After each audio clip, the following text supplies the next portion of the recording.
Everyone knows about the tooth fairy. When you were a kid, losing a tooth meant tucking it under your pillow and waking up to find $1 in its place. Unless, of course, you were disappointed to discover your wealthy friends got more. Still, at least the tooth fairy follows a fair trade. She takes a tooth and leaves some money. The bone fairy, on the other hand, doesn't play by those rules. She only takes. I hadn't heard anything about the bone fairy either, not until a few weeks ago. My 6-year-old daughter, Emma, was the first to bring it up after coming home from school one afternoon. "Dad, is it true I'm going to lose my baby bones soon?" she asked, her big eyes brimming with fear. "What do you mean by baby bones?" I asked, puzzled. "Well," she began, "Jessica at school said the bone fairy visits you at night and takes your bones. Since the tooth fairy takes my baby teeth, I figured the bone fairy must take my baby bones too." It was the first time I'd heard of anything like that. I assumed Jessica must have made it up or overheard it somewhere. I assured Emma there was no bone fairy coming to take her bones. I explained that there's no such thing as baby bones. The bones you're born with are the same ones you keep your whole life. She seemed comforted by that, and I saw her fear start to fade. The rest of the evening went on like normal. My wife, Emma, and I had dinner together, watched a little TV, and before long, it was time for Emma to head to bed. After helping her get ready and reading her a short bedtime story, I turned off the lights. As darkness filled the room, I heard her small voice whisper, "Dad, if the bone fairy comes, you'll protect me, right?" I couldn't see her clearly, but her trembling voice told me she was still frightened and needed reassurance. "Of course, sweetheart," I replied. "I'll always protect you from anything you're scared of." I kissed her forehead gently, told her I loved her, and left the room. Later, I told my wife about Emma's fear of the bone fairy. We both agreed it was probably just something kids were passing around at school. That was the last we heard of it, until Emma woke us up in the middle of the night. "Dad, I saw her. She was in my room."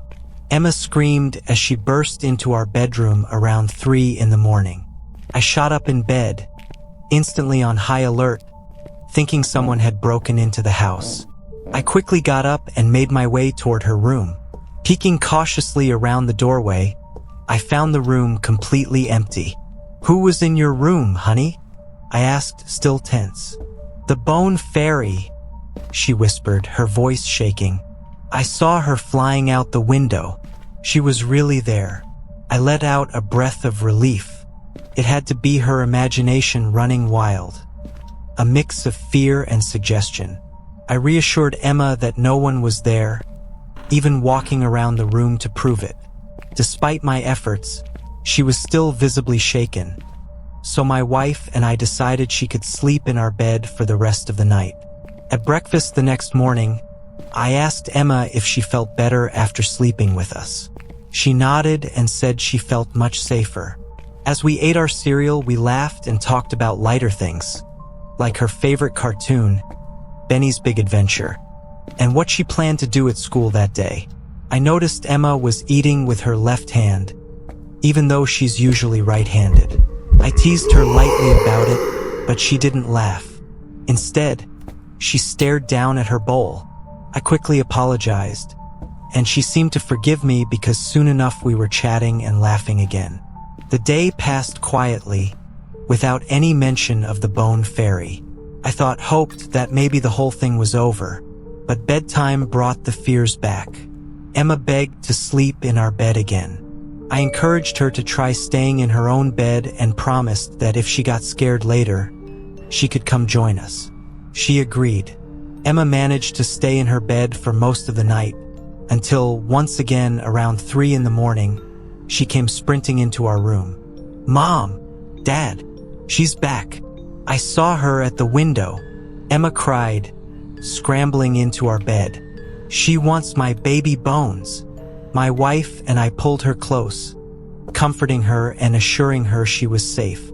It took about 20 minutes, but we finally calmed her down enough for her to drift off between us. My wife and I exchanged a look. No words were needed. We both knew we had to figure out what to do. I turned over, trying to fall asleep, but my mind raced with thoughts. Eventually, exhaustion must have overtaken me because I was jolted awake by a faint scratching sound coming from the end of the bed. My first thought was that it was Emma moving around, but when I glanced over, she was still sound asleep. I listened carefully. There it was again, a faint scratching, followed by the soft sound of a footstep. I blinked several times, struggling to adjust my vision to the dark. Another step, and then another, and then the unmistakable sound of wings beating the air. Slowly, as my eyes adjusted, I made out the small silhouette of a figure, maybe 2 or 3 feet tall. It had a human-like body, but 2 large wings sprouted from its back, flapping and lifting it off the ground. The creature rose higher and higher, drifting toward the window. I barely remember what happened next, but what I do remember still chills me. It turned to look straight at me, and I caught a glimpse of its piercing yellow eyes. In its hand, it clutched a small object. I couldn't make it out fully in the darkness, but somehow, I knew exactly what it was. A bone. The next thing I remember was waking up the next morning. My wife and daughter were still asleep beside me.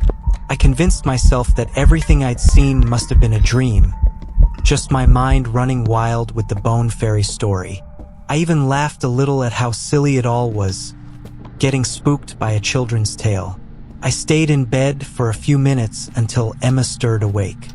She looked at me sleepily and said, "Dad, my finger hurts," holding up her right index finger. I examined it, but everything looked normal. No bruises, no cuts. "Where does it hurt exactly?" I asked. She pointed to the middle of her finger. I told her to let me know if it hurt when I touched it, and when I gently pressed on it, she cried out in pain and jerked her hand away. That's when I knew something was wrong. It wasn't just her reaction. Her finger felt wrong, softer, squishier, like there was nothing solid inside. That's how we found ourselves sitting in the doctor's office later that morning, staring up at an X-ray of Emma's hand. "I've never seen anything like this," the doctor said, his eyes wide with confusion. But even without a medical degree, it was obvious. There should have been bones in her finger. And yet, the X-ray showed nothing. Her right index finger was completely, impossibly empty. Subscribe to the channel to hear more scary stories.